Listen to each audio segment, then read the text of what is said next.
All right, everybody, it's week 36. Welcome back to my garage. So when we were little and in Sunday school, we may have heard the story of Jesus calming the storm. There's this huge storm and Jesus and his disciples are on a boat and Jesus stands up and says, "Peace, be still." And all of a sudden the raging wind and sea calms down and there is dead silence. And the disciples are like, "What just happened? And who is this person that even the wind and the waves obey him?" Well, what happens right before that story is really interesting. So Jesus has been ministering. He's been working. He's been teaching. He's been healing every single day, and he is exhausted. Have you ever thought about Jesus being tired? This season that we're in right now, we know what it's like to be tired, right?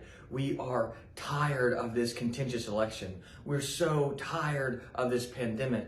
We're exhausted by things not going back to normal.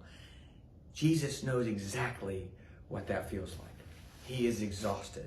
And he and his disciples climb into this boat and they set sail, and Jesus goes to the back of the boat and lies down on this cushion and passes out. He is fast asleep because he is exhausted and just wants to rest. And that is when the storm comes, when Jesus is sleeping. And the wind and the waves start to crash over the boat, and Jesus is still sleeping. And his disciples, who are almost all of them professional fishermen, who know what it's like to be on a boat, start to freak out that they're going to drown and die, and Jesus is still sleeping. The disciples are caught in this storm of literal anxiety and fear. Do we know what that feels like? And then they rush over to Jesus and they shake him to wake him up. They don't think he's going to save them. But they're like, "What are you doing? Wake up, we're all about to die." They think they know something that Jesus doesn't. They think they understand something that Jesus doesn't. But here's the thing. When it comes to Christ's peace, when it comes to Christ's love, the peace of Christ passes understanding. We don't need more understanding to experience Christ's peace. The love of Christ surpasses knowledge. We don't need more knowledge, more information to experience Christ's love. And they think they know something, they understand something Jesus doesn't. But the thing is, our understanding and knowledge, that's not the thing that helps us receive the peace of Christ or the love of Christ. And so they rush over to Jesus to try to wake him up, and that's when he stands up and says, "Peace, be still."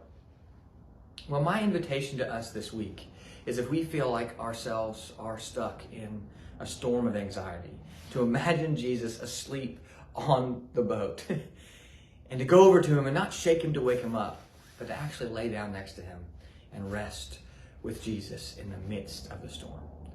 See if you can do that in your imagination sometime this week. We've got this Sunday, we're doing our annual White Elephant Christmas gift exchange. Even though it's before Thanksgiving, just come to Sunday school and bring your White Elephant gift, wear your Christmas attire. It should be a lot of fun. Remember, God's up to something. Be a part of it.